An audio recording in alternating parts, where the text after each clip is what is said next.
Yes, sir.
मेरा number लिखो।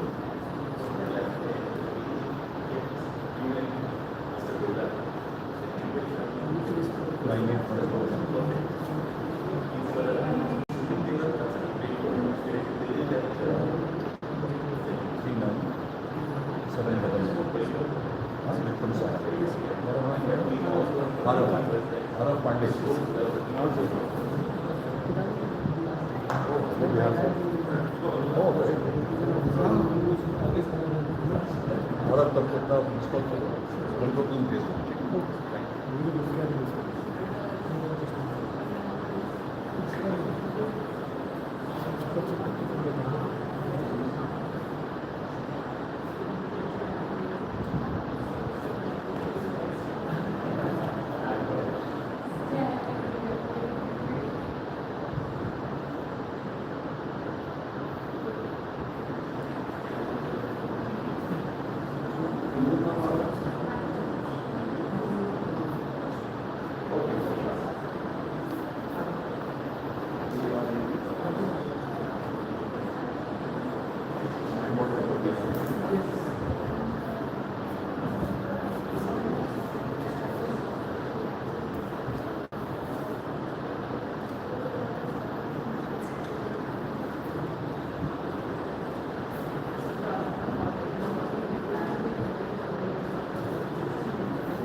Vikram Sahay.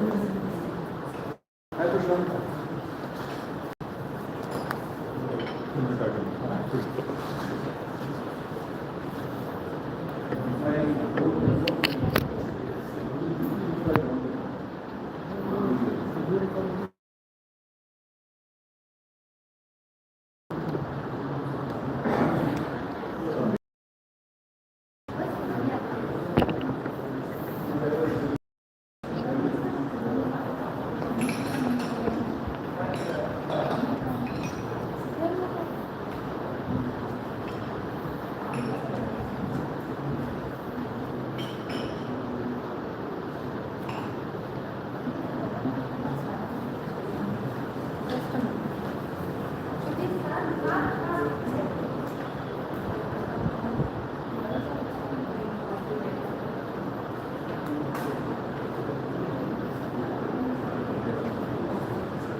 Chair के ऊपर नाम respect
Principal.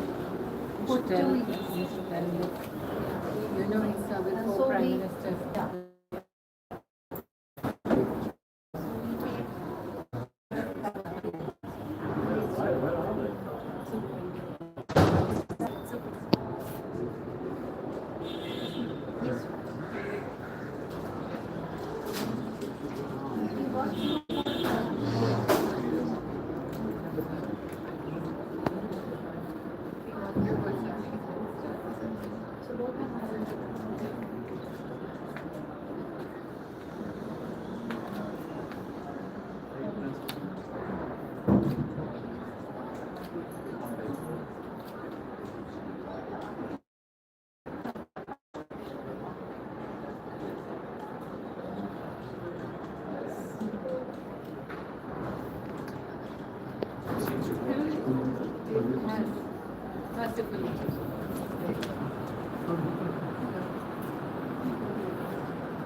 Yes, please, please. Madam, Very you well. also. Very please. Steady. Yep. Steady. Go.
And my father-in-law, I think, teaches some of you. Pitawala? Focus on these guys.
Expert.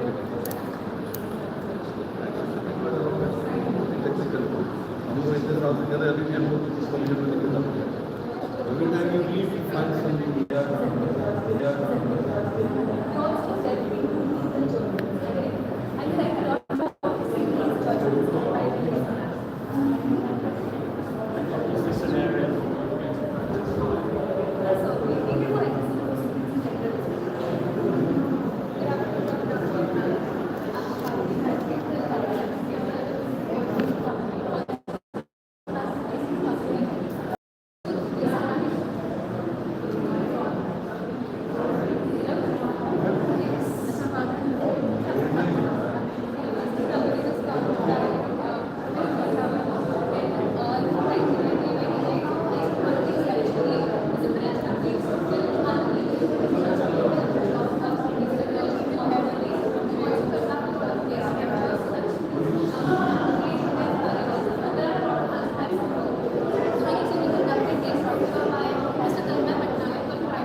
This year we completed the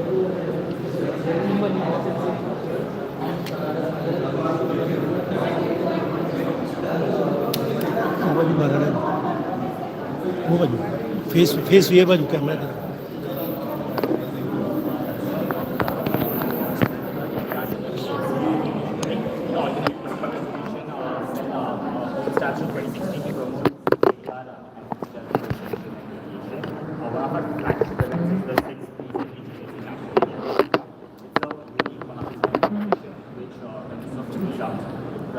पकड़ के नहीं घूमेगा calibrate कर रहा है थोड़ी देर ऐसे कर उसके बाद में जैसे जाएंगे तो एंट्री का मतलब ना घुमा के सेट कर देना होता है वहाँ से लेना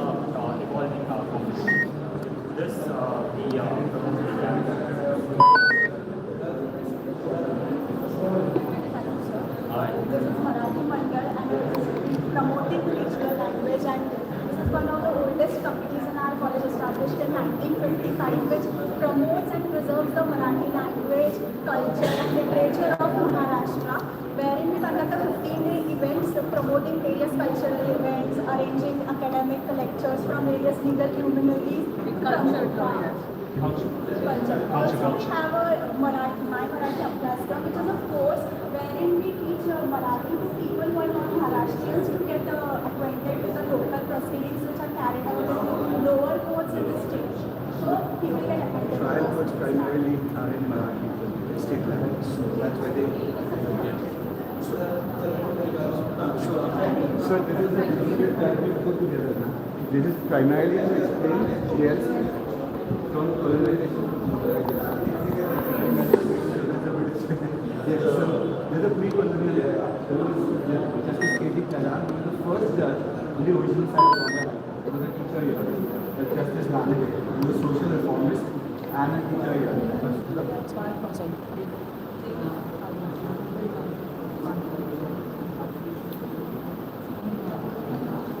Lawyers working that freedom. He was very invested in it. So he started the Gandhi Festival. And so these are some of the books. The spiritual nature. He's actually from the line of Bombay. These are some of the books that are the Institutes of Law of England. That from 1792, Justice Edward. Bench पर That happens to be the copy of 1827 of the college. Even the students. We have a collection. Charging खत्म हो गया ये लोग After this section on the exhibition about how the Republic of India was forged. We have Baba Sahib Ambedkar, who happened to be our principal. That's a draft constitution of India. Yes. There was a appointment that was and it was actually he happens to be the first Chief Justice of India.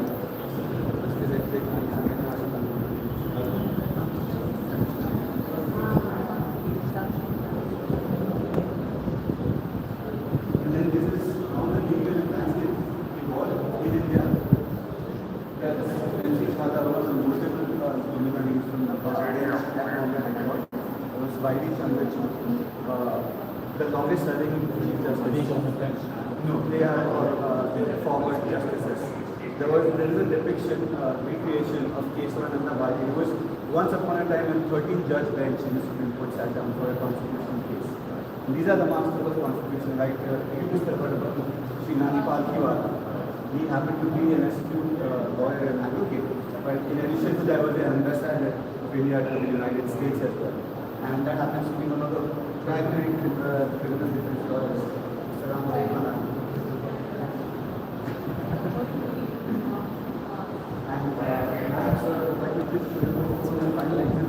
That sums up colonization to globalisation. There, everywhere where you see the blue pink points is every place where GLC has already been present, where GLC alumni, teachers, faculties have already taken presence, where they're contributing to the global diaspora.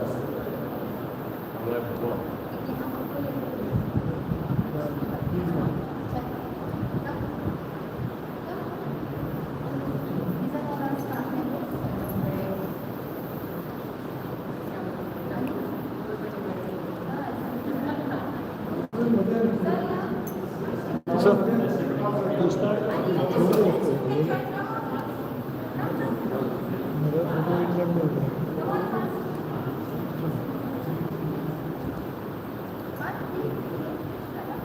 Kneel down, kneel down. Start.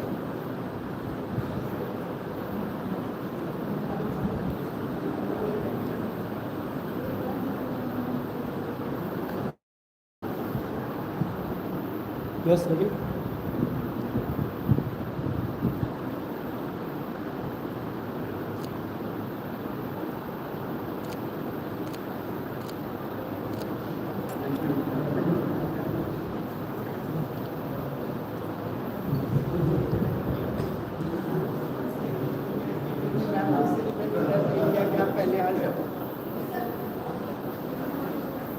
जाते हुए दिखा दूँगी।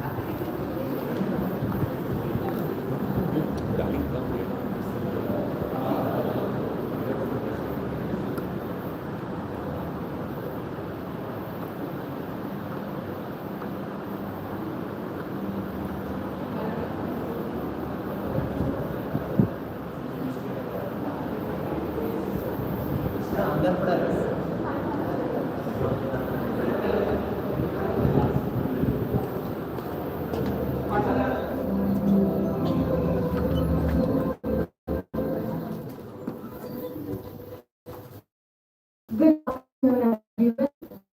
First guests, respected faculty members of the Indian and legal fraternity, and dear students.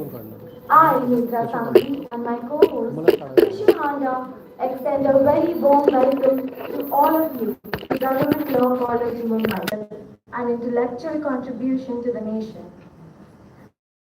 As the Rigveda beautifully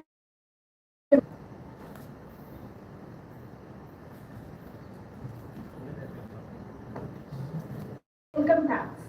He is widely recognized for his income tax. He is widely recognized for his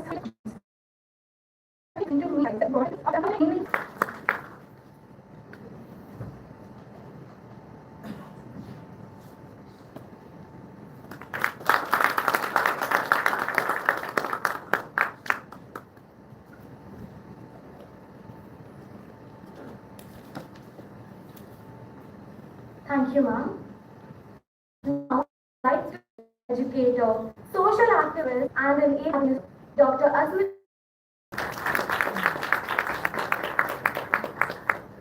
Thank you, Madam Smriti Irani. Sir Nick Gibb, your wallet is intact. And, so, as a tax professional, we only Dr. Asmita Vaidya, principal of this college, thank you for hosting us in this very iconic and historical college of India. A distinguished person from the academia, students, teachers, ladies and gentlemen. First of all, of course, I must express my gratitude to Madam and all the dignitaries on dais for having found my book worthy enough to be launched on this very momentous occasion. It was, in a way, all countries agreed that education was a fundamental human right for children. And thereafter, there was a clarion call, education for all, reaching the unreached. And every country, including India, we got into the type of education in school. We called it universalization of elementary education, UAE, in the years 2000 onwards. In America, it was called NC, No Child Left Behind Act of 2001. So that put pressure on the school system and on the supply of teachers. If every child has to be in school, where are the teachers? Where will they come from? And these international rankings of children started, starting with the program of international students' ability, that is assessment, that is PISA rankings. And that put pressure on countries, on the governments, that if my ranking is very low because my children is not doing well, what do we do about it? So the fall guy was the teacher. Because the teachers are not good enough, the students' learning levels are not good. And from the fall guy to the teacher education institutions. So around the year 2000, around the 90s, and 2000, there was a full churning of the manner of governance of all these institutions across the country, and every country then took a path whenever you want to do more public investment, we in India had a regulatory system of the 1995, and we took on a path of trying to invite the private sector to set up teacher education institutions. And since 1995 and now 2026, we have these 15,000 institutions. 90% of them are in the private sector, only 10% in government hand. Now, in this situation, when the study was being conducted, we felt that while there has been immense contribution, and my study started from an area which is often neglected, but I think is the most important area of the country, the Northeast region. Because the type of diversity which you get in a landscape of the size of Northeast region, in terms of culture, in terms of language, in terms of religion, in terms of habits, no similar landscape in India, the geographical space has that diversity. So that was the appropriate way and space to do a study on teacher preparation. So what we found was that while their contribution was coming up, there were challenges in terms of exposure, in terms of knowledge, in terms of trying to know what's happening around the world and in other parts of the country. So what we have tried to, through the findings and the conclusions, certain recommendations. The first recommendation which we wanted to make and which we have made is that it is high time the central government, the state governments, the experts, the tech companies, they come together trying to support these educators, trying to develop their skills, and therefore the name Educating the Educators. That is why this name is. How do we educate? How do we upskill these educators? And we can set up regional cluster centers where these all can come in a hub and spoke model, and they all can be educated in an offline and online mode through various interventions. Also, a very transparent are always given gudda guddi खाना बनाने का set.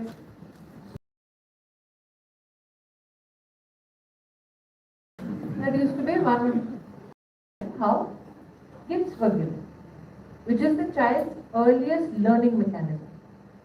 And that is why when you felt that in terms of dexterity, you are teaching that boy early how to do building blocks, how to take apart a car, put a car back together, but you're not teaching the boy. Education in our country was not limited to an academic institution. It began from home, and the experience was embedded in home. That 4 hours at school was something that we deferred to a formal teaching institution, but our parents, grandparents taught us before and after. There's also this context of AI. AI is based on scraping entire data sets across the internet. How much of that data is reliable? It is built on past references. It does not understand human context. So if an instrument does not understand human context, and it is only to conform or deny, and there's another flaw in AI, because it is not meant to negate an engagement with you, it will keep looking at past data sets, past references, and keep engaging with you. And the more you use it, the question dig deeper, you will find the answers are not very encouraging.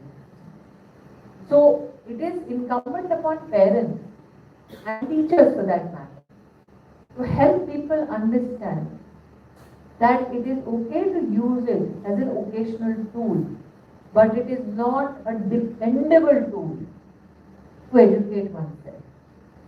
It is a tool to access, but it is not dependable, and those who may want to challenge this may want to look at an MIT study, which is actually now certified that cognitive skills go down by 35%. Memory recall gets shortened if a student continues to use AI. So if you want to wipe out your memory recall and cognitive skills, by all means go to AI.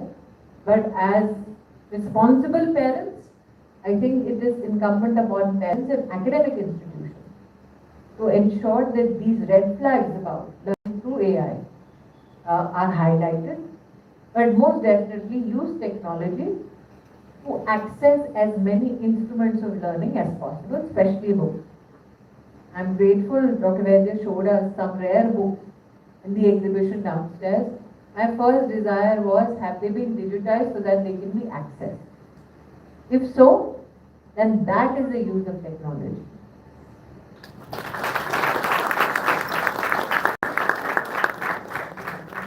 Thank you, ma'am. That was indeed very insightful. Now, I have a couple of questions for Sir Nick Gibb. Sir, you having served and led UK's educational system, what reforms, in your opinion, do you think were most visible? The issue is, firstly, Niti Aayog is a think tank. Across the country fill in as far as the data goes. But it also takes into consideration schools which are not operational at all. So now the challenge is to segregate that data, because insofar as school infrastructure, especially toilets and drinking water, there is a budget line especially for toilets and drinking water, which in fact even in Anganwadis, which are the for 0 to 6 years, Anganwadi did not have a budget line for drinking water and toilets till the year 2017. It is a program that was initiated in the 1970s. So if you remember, Prime Minister Modi in 2014 declared that we will build separate toilets for young girls. Over 4,90,000 toilets were earmarked and GIs mapped. Not many people are aware that a school management committee has to also operationalize the mothers or the parents of that school going child.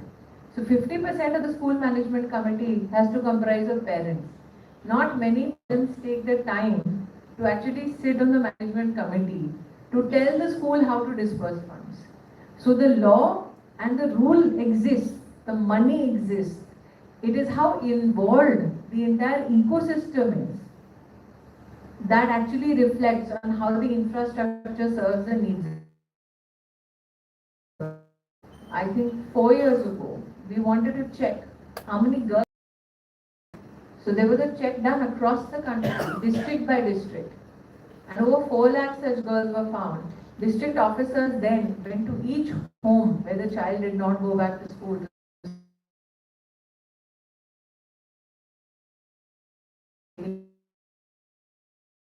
On them, and the law provides that the local MP can, in the Disha meeting, there is a specific intervention where they are supposed to take into consideration, and parents, teachers have a regulatory right to go and approach the Disha committee or the district magistrate, the collector, to say this particular functionality is not available in the school. The budget has been allocated, systems have been set. We as parents, citizens need to leverage that system. In fact, I remember around 2010, a massive campaign was done in the state of Gujarat, where the entire bureaucratic machinery, and including my brother was an IPS officer, I know, each and every government officer was asked to go to a village. It's called Gunotsav in Yes, Gujarat. yes. I had the pleasure of serving there twice as MP, so I can see this. The Prime Minister was then the Chief Minister, and Gunotsav would go to every school, all officers, all public representatives, all parent-teacher associations. Every school would be visited, and the competency in language, in maths, in science, and the learning outcomes of every classroom would be written in front of the classroom. Because many a time, students and their parents don't know what are the learning outcomes that are to be achieved.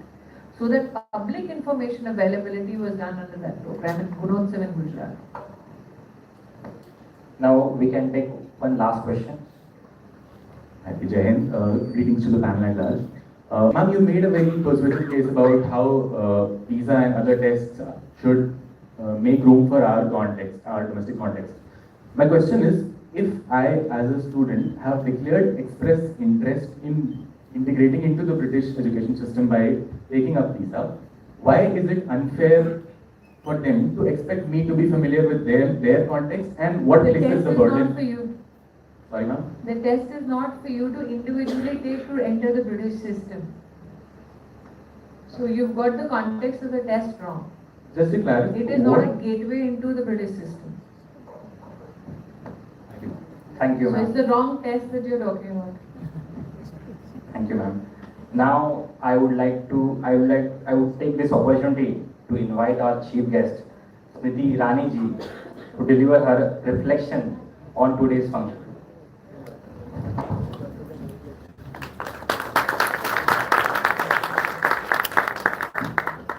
नमस्कार, मुझे लगता है आज मैंने विस्तार से यहाँ पर चर्चा कर ली है, लेकिन एक यंगस्टर ने कहा कि अगर वो टेस्ट मैं देना चाहूँ तो उसमें क्या गलती है। नॉर्मल है, लेकिन आज एक कॉन्टेक्स्ट हमने यहाँ पर देखा।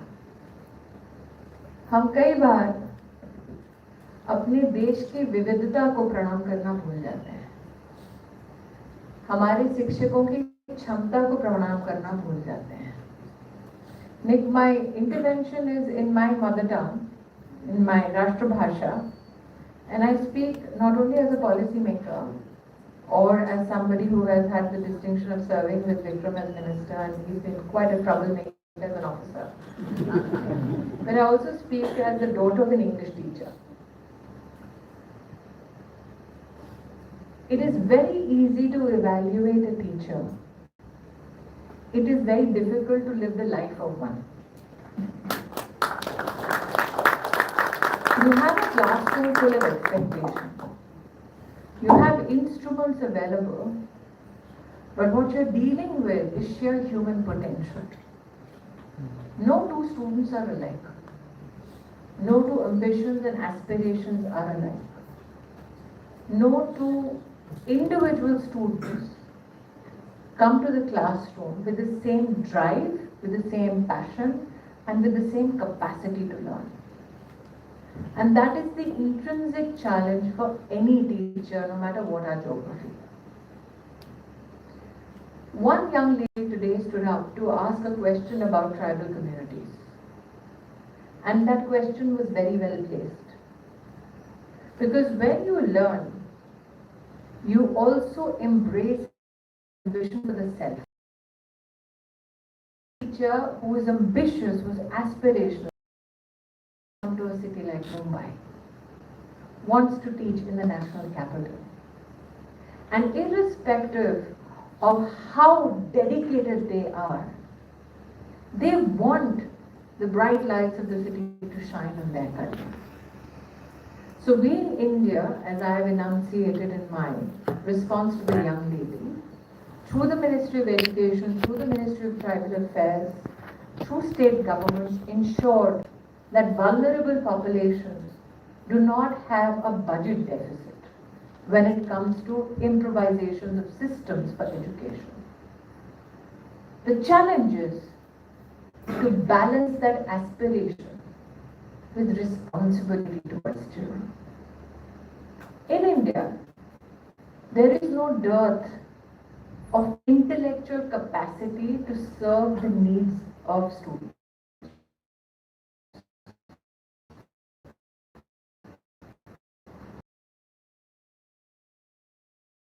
Technological instrumentations, or for that matter, interventions to serve the needs of education.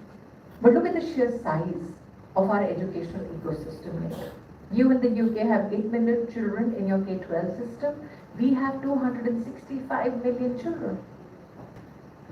We have over 40 million students in higher education. So the challenge today is, how can we enhance the competencies of our system such that those 265 million children find great institutions of higher learnings to transition to. As a female today, I'm very proud to say 43% of STEM graduates in my country are women. The number in the UK may not be as far. The issue is, would education suffice? With aspirations growing, as you said, 7% is the rate of growth that a British national holds India in awe. But those who graduate, 43% of them, women, from the STEM field, Today it is the endeavor of my government to teach them how to turn their innovation into enterprise. The principal today of the oldest law college in Asia writes a simple book, not limited to her academic pursuits, but translating her academic experience for a larger population which is not confined to a law college. And I think that is what is principally distinct about education in our country.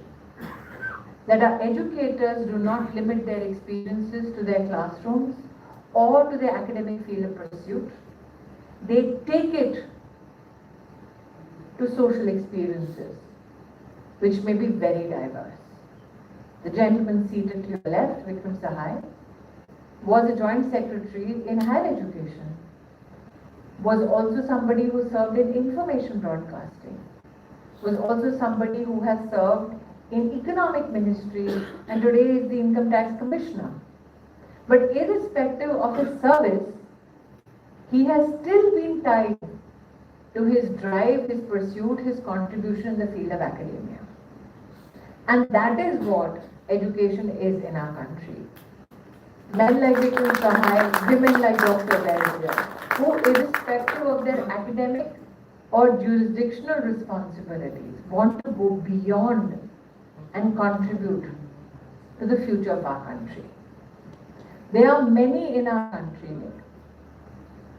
who never depended on government support to run schools. We've had a rich history of communities coming together, funding schools, so that those who are disenfranchised in communities can study. And I think, Vikram, that should be your next book. Community-based contribution, which has helped build some of the greatest Indian schools and served the cause of education in our country. And that book, Dr. Vaidya, I'm sure you will happily dedicate in this most prestigious college. Again, my grateful thanks to the two gentlemen who have very, very gracefully conducted a conversation. My gratitude, Dr. Vaidya, to you, the faculty, and especially the students. As you said, exam time, and they've still been kind and gracious enough to host us.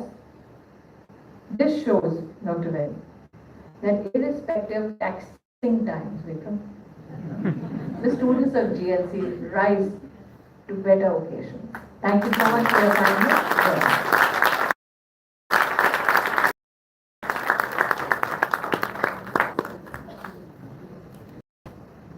Thank you, ma'am. I'm sure that this discussion has helped all of us develop a better understanding of the topic. Now, I shall admit one fact, that Smriti ji's personality and our respected principal's ma'am personality, it reminds me two lines from a couplet written by author Kedarnath Agarwal, and the author had written that line in order to describe the qualities of super women, and I believe we have two super women before us today.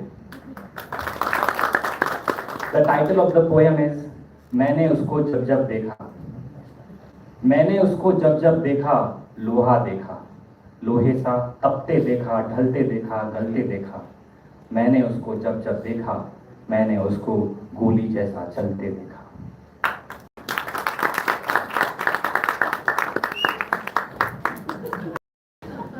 Our respected other panelists, Sir Nick Gibb sir, Dr. Vikram Sahay sir, they both have contributed valuable insight to this discourse. Sir, we are really grateful for your time and inputs. William Shakespeare once famously said, there are three kinds of great people in this world. One is great because he is born great. Second is great because he has achieved greatness. And third is great because greatness is thrust upon him. I don't have any doubt in saying that our Sir Nick Gibb sir and Dr. Vikram Sahay sir, they fall in the second category. They have achieved greatness through hard work and commitment.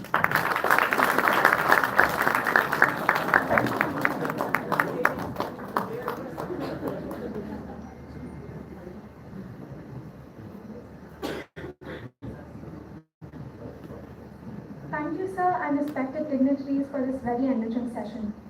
For the vote of thanks, I would now like to call upon the stage Mr. Parth Karodia, the General Secretary of SEES.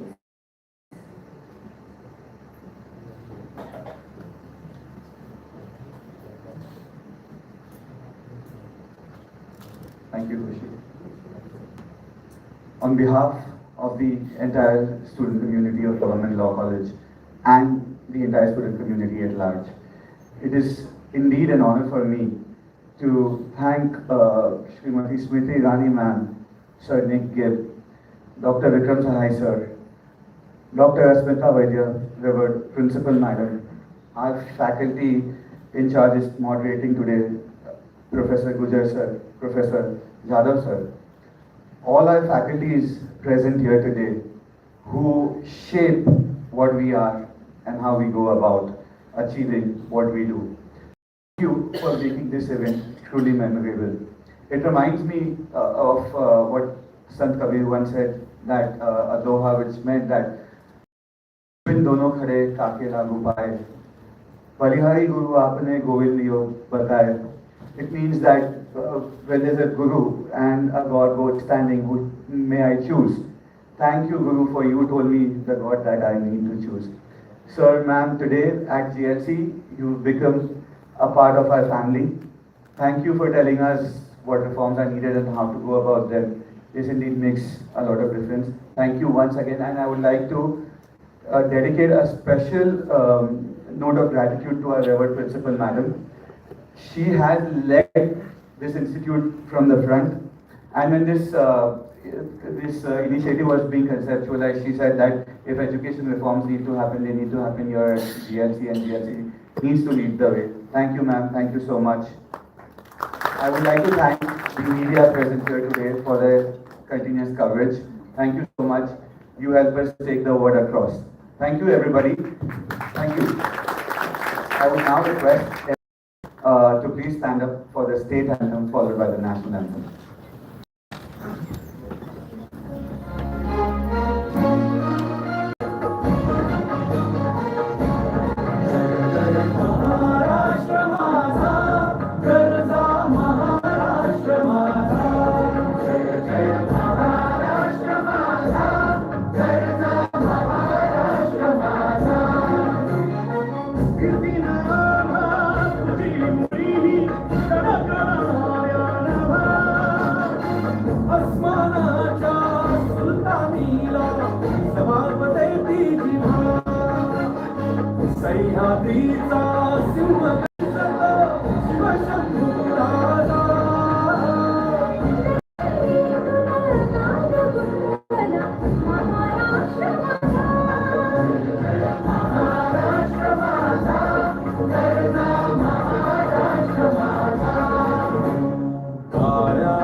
Jai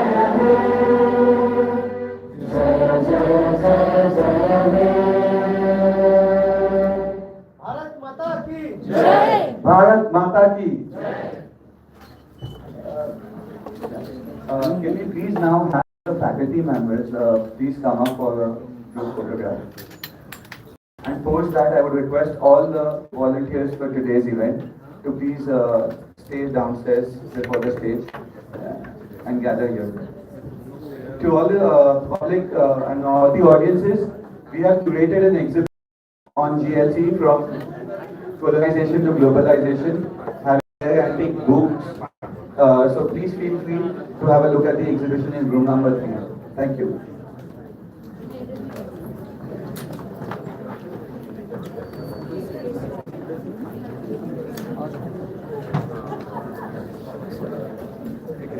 Boss, hello.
Please, all the faculty from different colleges.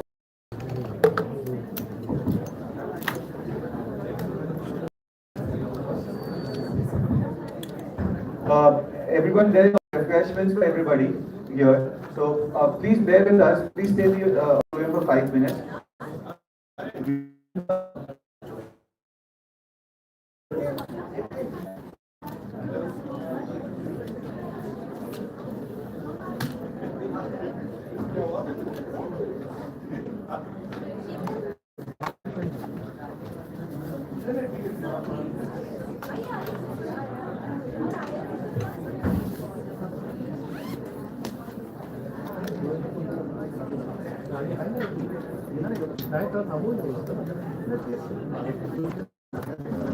ते सोडून परत आलाय तो इथेच बसला कार्यक्रम नव्हते ना काय म्हणून तुला बोलायचं अभिषेक आहे